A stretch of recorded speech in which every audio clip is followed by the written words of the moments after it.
Sábado Verde, radio y podcast, en la radio pública de la Ciudad de Buenos Aires.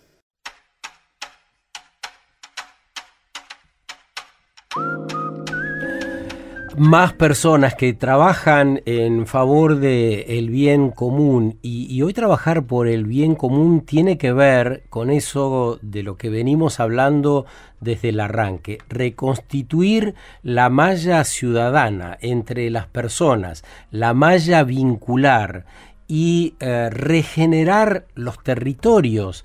Es imprescindible y en el lugar de la tierra que ocupamos, donde vivimos, eso resulta capital. En este espacio que habitamos, restaurar ecosistemas nativos empieza a ser, o más que empieza, necesitamos que empiece a ser más valorado que lo que viene siendo.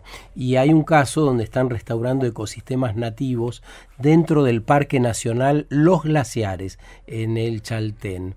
Y vamos a hablar con Evangelina Vettese, que es doctora en ciencias biológicas y vincula la investigación aplicada con la educación ambiental y la gestión comunitaria de la naturaleza. Y preside la Fundación Anfibia. ¿Cómo estás, Evangelina? Muy buen día. Hola, muy buen día, gracias por el espacio.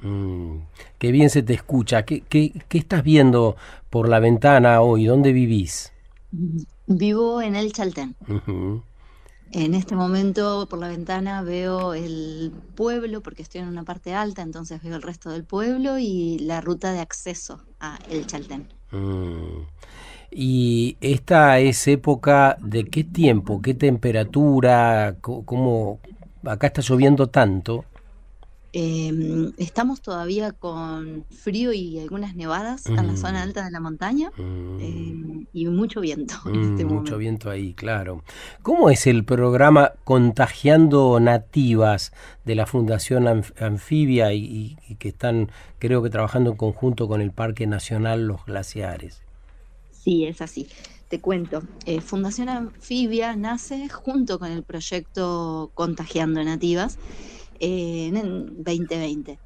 Si bien teníamos un proyecto como profesionales independientes previo a la conformación de la fundación, que es el plan de forestación con plantas nativas para el pueblo del Chaltén, que es el pueblo más joven de Argentina, acaba de cumplir 40 años, y todos los desafíos que ustedes contaban en las grandes ciudades, debido a decisiones que se toman en la intervención del paisaje, ya se empiezan a notar en este pueblo también, ¿no? Claramente.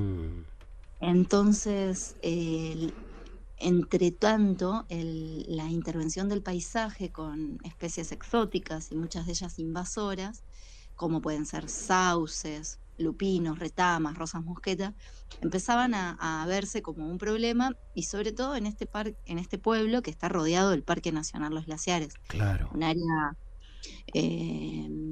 declarada de UNESCO como Patrimonio de la Humanidad, un área donde confluyen ríos, glaciares, bosques, hay especies en peligro de extinción. Entonces, bueno, empezamos a plantear esto de hacer una puesta en valor de las plantas nativas y, por otro lado, empezar con el control de las especies exóticas que de repente modifican la dinámica de los cuerpos de agua, modifican la identidad del paisaje y, bueno, lo alteran de una manera que justamente no es la que podría indicar cualquier ecólogo o cualquier profesional del ambiente, ¿no? Y entonces empezamos a trabajar un montón con la comunidad y primero en espacios urbanos, trabajamos con las escuelas, en reservas naturales urbanas y en espacios privados también, convirtiendo esas exóticas invasoras en diseños con plantas nativas. Pero bueno, en este último tramito queremos dar un gran salto, y eso sería poder tener nuestro propio invernadero para producir a gran escala miles de plantas nativas y que nos permita restaurar partes del Parque Nacional Los Glaciares que que han sido degradadas por distintos usos usos públicos como sendas, campamentos, incendios. Entonces, la idea es poder dar ese gran salto.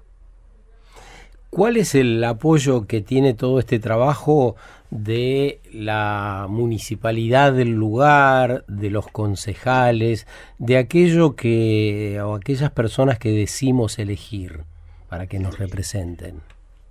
Bueno, todo esto surge previamente a la gestión actual y hemos recibido muchísima colaboración, incluso el trabajo conjunto con la municipalidad para el desarrollo de ese plan de forestación. Y luego el trabajo se volcó más en la comunidad. Qué bueno Trabajamos eso. de manera colaborativa con un grupo de personas. El primer año lo que hicimos fue hacer un entrenamiento, lo llamamos así, porque lo que buscamos es formar personas con oficios como restauradores, viveristas, y que de alguna manera las personas reconviertan sus medios de vida, desde capaz relacionados al turismo, que muchas veces termina siendo un tanto extractivista, reconvirtiéndolo a, bueno, no sacarle a la naturaleza, sino devolverle. Y ahí en eso está nuestra labor. ¿De qué hablas cuando hablas del turismo extractivista?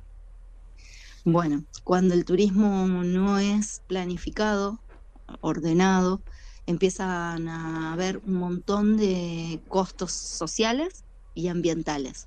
Entre los costos sociales, hoy Chaltén transita una crisis habitacional muy grande por falta de espacio y todo está, o mucho, está volcado o priorizando a actividades turísticas. Entonces se van perdiendo espacios sociales de encuentro, lugares para viviendas de familias, y de alguna manera el costo ambiental también se mide en, de repente, infraestructura escasa para potabilizar el agua, las aguas grises o negras, contaminación de ríos, bueno, erosión de las sendas. Qué disyuntiva, ¿no? Porque se supone que una localidad como el Chaltén también vive de las personas que visitan el espacio, vendiendo dulces, artesanías, diferentes servicios. ¿Cómo crees que se puede lograr una comunión entre esa necesidad de trabajar, de tener recursos para ustedes, los que viven ahí, y el turismo que viene a traer esos recursos necesarios? Te voy a hablar desde mis convicciones y tiene que ver con que necesitamos ser personas formadas, entender el lugar en el que habitamos, conocer sus límites también, los límites de la naturaleza, la capacidad de carga de los espacios, y cada acción que hacemos tenemos que planificarla teniendo en foco, priorizando esos, la sociedad, la naturaleza y también la parte económica, pero muchas veces la prioridad está puesta en... Claro, se antepone lo económico a esto otro que vos estás proclamando. Y cuando decís personas formadas, entiendo que no estás diciendo exclusivamente universitarios, sino personas que tengan una mirada que contemple al ambiente, a las personas, una determinada posición frente a la vida, ¿no?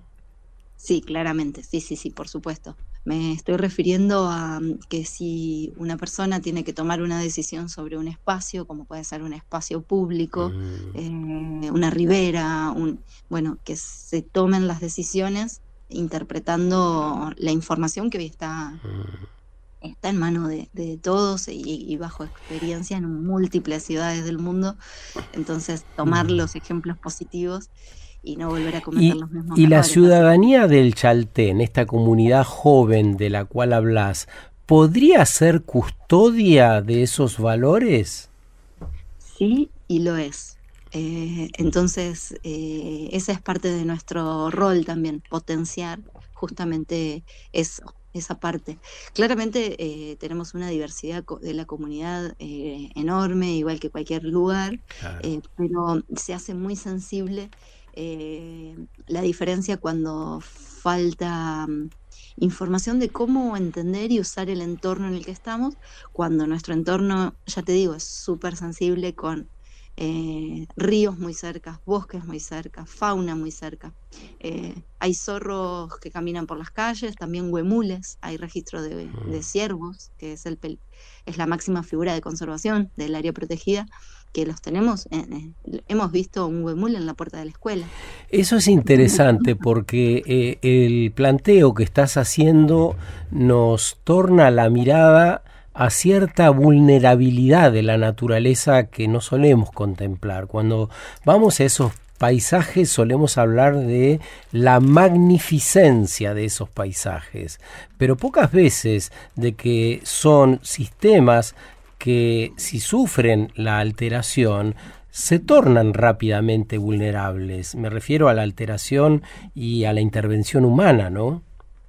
Sí, sobre todo lo que te comentaba en estas zonas de Chaltén, que son relictos de glaciares, y Patagonia Austral en general, que tiene una gran cantidad de endemismos. Un endemismo es una especie que solo habita ese lugar. Son especies muy bien adaptadas a condiciones muy extremas, de mucho frío, mucho viento, y cualquier cambio, cualquier alteración en el ecosistema se desequilibra justamente, ¿no? Porque cualquier situación complejiza la dinámica. Es un sistema que a lo largo de los miles de años evolucionó para estar en el equilibrio que alcanza hoy.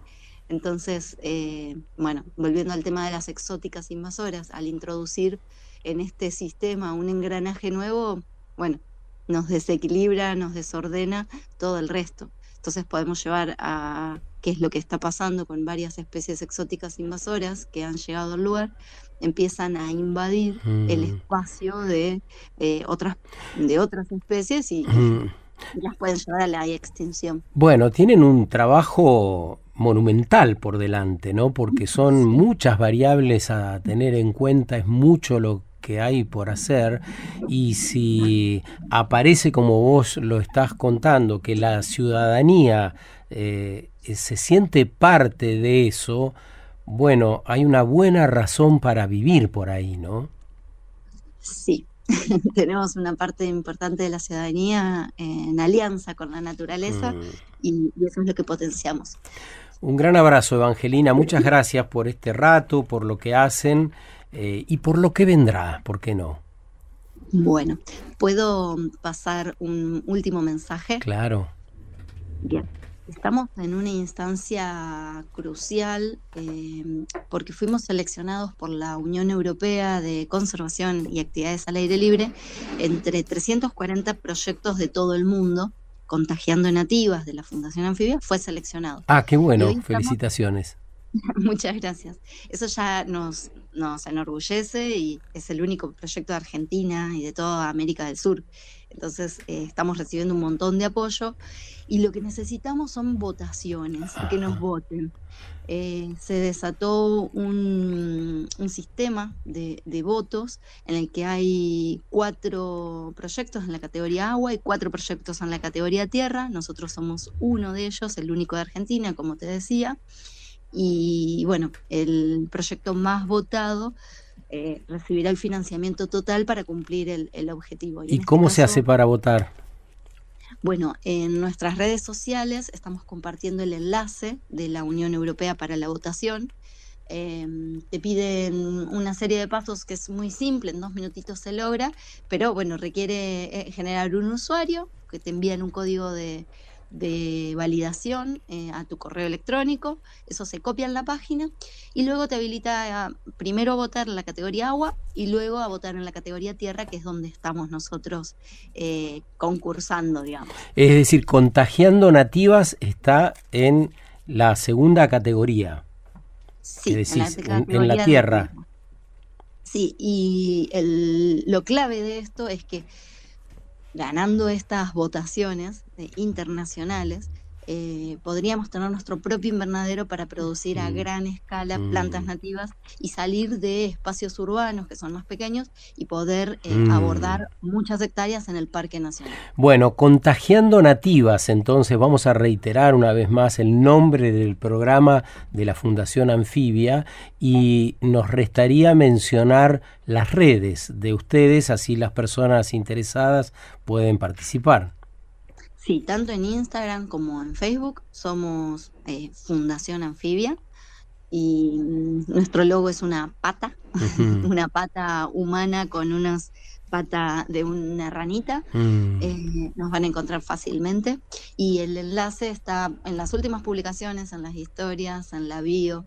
Van a encontrar el enlace para la votación y también un tutorial justamente en las últimas publicaciones de esta semana. Muchas gracias, Evangelina. Un gran abrazo. Dale. Muchas gracias a ustedes por el espacio y seguimos en contacto. Bueno, Fundación Anfibia, eso lo encuentran en Facebook o en Instagram para votar por el proyecto Contagiando Nativas, que les ofrecerá, si ganan, la posibilidad de construir un gran invernadero de especies nativas. Una hermosa iniciativa que compartimos esta mañana aquí a través de la radio pública de la ciudad de Buenos Aires. Sábado Verde, radio y podcast, en la radio pública de la ciudad de Buenos Aires.